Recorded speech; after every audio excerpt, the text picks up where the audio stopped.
మీరు అదే గ్రామంలో ఒకటే పక్క ఇళ్ళల్లో ఒకరు ప్రైవేట్ స్కూల్లో గవర్నమెంట్ స్కూల్లో వేరనుకోండి.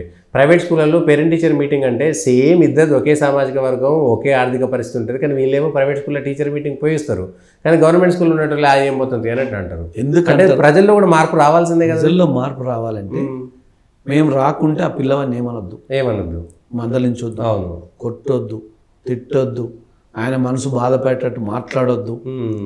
ఇది మా నిబంధన. ప్రైవేట్ స్కూల్ ఆయన ఏం చేస్తాడు, రావాల్సిందే ప్రోగ్రెస్ రిపోర్ట్ రావాలంటే తల్లిదండ్రులు వచ్చి సంతకం చేయాలంటాడు. అవును, మేము తల్లిదండ్రులు వచ్చి సంతకం చేయాలంటే ఆ ప్రోగ్రెస్ రిపోర్ట్ 1 year తీసుకోడు.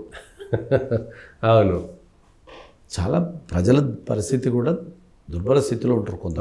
అంటే గవర్నమెంట్ స్కూల్లో వచ్చేటోళ్ళు తల్లి ఉంటే తల్లి ఉండడు, తండ్రి ఉంటే తల్లి ఉండడు. అసలు ఒక్కొక్కసారి మన కళ్ళల్లో నీళ్లు చెమ్మగిలుతాయి. అట్లాంటి పరిస్థితులలో వస్తారు. అంటే నేనేమంటున్నా, రెసిడెన్షియల్ స్కూల్ ఉండాల్సిందే, ఓకే, మోడల్ స్కూల్ ఉండాల్సిందే, కేజీబీలు ఉండాల్సిందే. కానీ రెసిడెన్షియల్ స్కూల్ అంటే ఒకటే ఉండాలి అంతే, కులాన్ని కొట్టు ఉండొద్దు. ప్రిన్సిపల్ సెక్రటరీ ఒకరే ఉండాలి, కమిషనర్ ఒకరే ఉండాలి, పరిపాలన ఒకరే ఉండాలి, యాజమాన్యం ఒకటే ఉండాలి. దాని పేరు తెలంగాణ రెసిడెన్షియల్ స్కూల్ అనే పెట్టాలి. ఎక్కడ బోర్డు ఉన్నా. ఓకే, సాంఘిక సంక్షేమం, ట్రైబల్ వెల్ఫేర్, బీసీ వెల్ఫేర్, ఇప్పుడు ఇట్లా మైనార్టీ వెల్ఫేర్లా పిల్లలు వాళ్ళే ఉన్న తర్వాత వాళ్ళు ఇంకో పిల్లలతోటి వాళ్ళకి ఏం సాంగత్యమే ఉండదు, అందుకని వాళ్ళకి ఏం తెలియదు. ఇప్పుడు ఎస్సీ వెల్ఫేర్లో ఎస్సీ పిల్లలు ఉంటే మిగిలిన పిల్లలతోటి వాళ్ళకి ఎప్పుడు స్నేహం ఏర్పడుతుంది? గవర్నమెంట్ స్కూల్లో అన్ని కులాల వాళ్ళు అందరూ వాళ్ళు వచ్చి అనుకోండి, అందరితో స్నేహం ఉంటే సమాజంలో కలుస్తుంది. ఇన్ని రెసిడెన్షియల్స్ ఉన్నాయి. అవును, ఇన్ని రెసిడెన్షియల్లలో 14,000 ఎగ్జాంపుల్ 14,000 ఉన్నాయి అనుకోండి. అవును, కేటాయించుకుంటూ డ్రా సిస్టంలో కేటాయించాలి. ఇప్పుడు కానీ అట్లా నేనేమంటున్నా, రెసిడెన్షియల్ ఒకటే ఉండాలంటున్నా. ఒక స్కూల్ ఉంది, ఇక్కడ కెపాసిటీ 100 కానీ ఇంకో దానికి కేటాయించాలి అంతే. కాబట్టి ఇంకొకటి, ఒక రెసిడెన్షియల్లో టైం టేబుల్ ఒకటి, ఇంకో రెసిడెన్షియల్లో టైం టేబుల్ ఒకటి. ఆ సెక్రటరీ మారితే నిబంధనలు మారిపోతాయి, ఆఫీసర్ వచ్చినప్పుడల్లా మారుతుంటాయి. ఆ సెక్రటరీలు, కమిషనర్లు కూడా వేరే ఉద్దేశంతో చేయరు. పాతది బాగలేదు, కొత్తది బాగుందని కొత్త నిబంధన ప్రవేశపెడతారు. కానీ విద్యార్థులు, ఉపాధ్యాయులు ఎవరైతే ఉన్నారో వాళ్ళు ట్యూన్ కావడానికి 1 సంవత్సరం పడుతుంది. దాన్ని ఆందోళనగా భావిస్తారు, అదేదో జరుగుతుందని అంటారు. కాబట్టి ఒకటే యాజమాన్యం ఉందనుకోండి, రెసిడెన్షియల్ ఉండాలి. ఎందుకు ఉండాలి అంటే అన్నీ ఉన్నా అందరికీ ఒకటే విద్యా విధానం ఉండాలి, ఒకటే షెడ్యూల్, ఒకటే మేనేజ్మెంట్ ఉండాలి. ఎందుకు ఉండాలి అంటే రెసిడెన్షియల్స్ ఉండాలి. ఎందుకు ఉండాలి అంటే పిల్లలు పేదరికంలో ఉన్నారు, డైలీ రాలేదు, ఆటోల బస్సులో రాలేరు, నడవలేరు, దూరంగా ఉన్నారు, మారుమూల ప్రాంతంలో హై స్కూల్ ఉండదు, కాబట్టి రెసిడెన్షియల్ ఉండాలి. కానీ తెలంగాణ రెసిడెన్షియల్ అనే ఉండాలి. అవును, ఇక వేరే ఉండొద్దు. 5 కలిపి ఒకటే దాంట్లో తెలంగాణ ప్రభుత్వం ఆశ్రమం రెసిడెన్షియల్ స్కూల్ అంతే. అది ఏ యాజమాన్యం పేరు ఉండొద్దు, ఏ సొసైటీ పేరు ఉండొద్దు.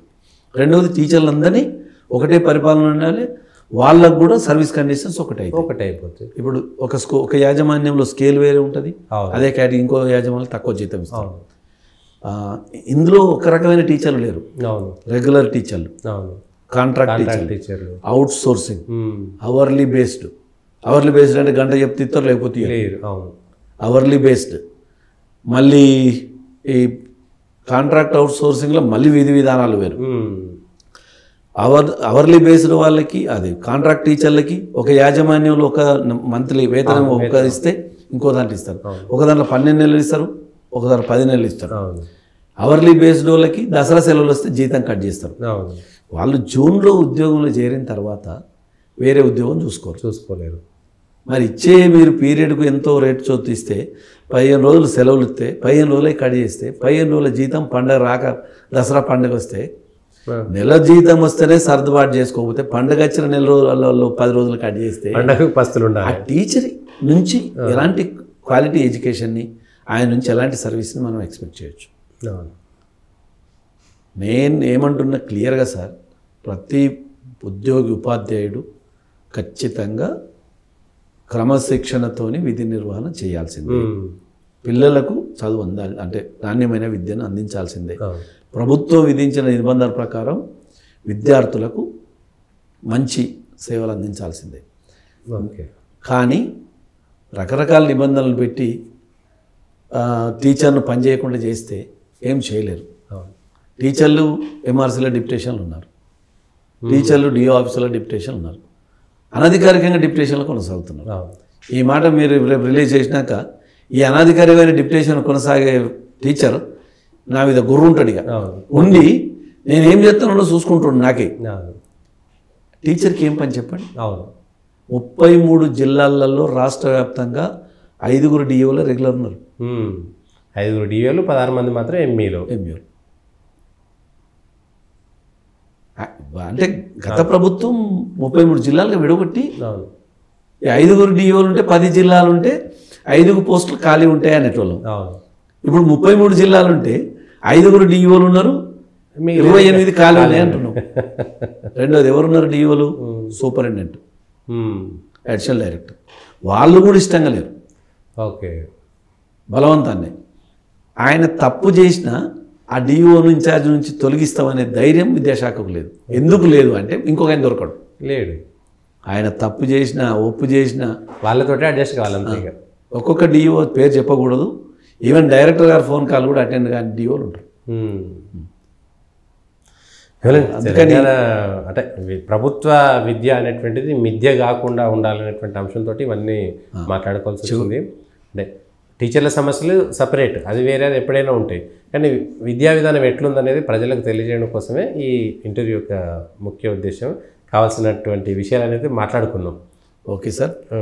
ఈ విషయాల్లో ఇంకా ప్రైవేట్ విద్య కంటే ప్రభుత్వ విద్యలోకి ప్రజలు వచ్చే విధంగా చేయడానికి మరిన్ని మన తరపున ఏం చేయగలుగుతామో అవన్నీ చేసేటువంటి ప్రజలు. చివర కూడా ఉపాధ్యాయ వర్గానికి మీ ద్వారా విజ్ఞప్తి చేస్తున్నాం. మనకెన్ని కష్టాలున్నా ఆ కష్టాలను మన అవసరాలను తీర్చడానికి సంఘాలని, రాష్ట్ర ప్రభుత్వం ఉంది, మంచి ప్రభుత్వం ఉంది, మంచి అధికారులే. రాష్ట్ర ప్రభుత్వం కూడా, ముఖ్యమంత్రి గారు కూడా ఏ స్థాయిలో ఏ అధికారం ఉంటే న్యాయం జరుగుతుంది అనేది మంచి పరిపాలన, అంటే దీంతో పకడ్బందీగా అధికారుల పోస్టింగ్ కూడా ఐఏఎస్ అధికారులు ఎవరైతే ఉన్నారో ఎక్కడ ఎవరుంటే ఈ సమాజానికి ప్రజలకు న్యాయం జరుగుతుంది. ఏదైనా మనం చెప్పుకోవడానికి వెళ్తే ఇప్పుడు గతంలో గురించి మాట్లాడే కంటే ముందు ఇప్పుడు ఏది బాగుందో మాట్లాడితే మంచిది. మనం ఒక సామాన్య టీచర్ పోయి అప్లికేషన్ ఇచ్చి అరగంట చెప్పినా వినే అధికారులు ఉన్నారు. కాబట్టి రాష్ట్ర ప్రభుత్వం అలాంటి సౌకర్యం కల్పిస్తుంది, వెసులుబాటు కల్పించింది. వాచ్మెన్లని, విద్యుత్ కరెంటు ఫ్రీ ఇచ్చారు. మన సాంకేతిక పరిజ్ఞానాన్ని వినియోగించవచ్చు. ఒకవేళ అక్కడక్కడ ఇబ్బందులున్నా వాటిని పక్కన పెట్టి ఇవన్నీ అంటే అవసరాలు, ఇంకా కనీస అవసరాలు తీర్చడానికి రాష్ట్ర ప్రభుత్వానికి నివేదిస్తూనే పిల్లలకు విద్యను అందించడంలో ఈ ఆటంకాలు, కారణాలు చూపొద్దు అని వాళ్ళకి 2 చేతులు ఇచ్చి, మా ఉపాధ్యాయ వర్గానికి 2 చేతులు ఎత్తి నమస్కరిస్తున్నాం. Okay, thank you. ఎందుకంటే కరెక్ట్ పనిచేయాలా, మనం ప్రజల ఆదరాభిమానం పొందాలి, ప్రభుత్వ ఆశయాన్ని కూడా నిలబెట్టాలి.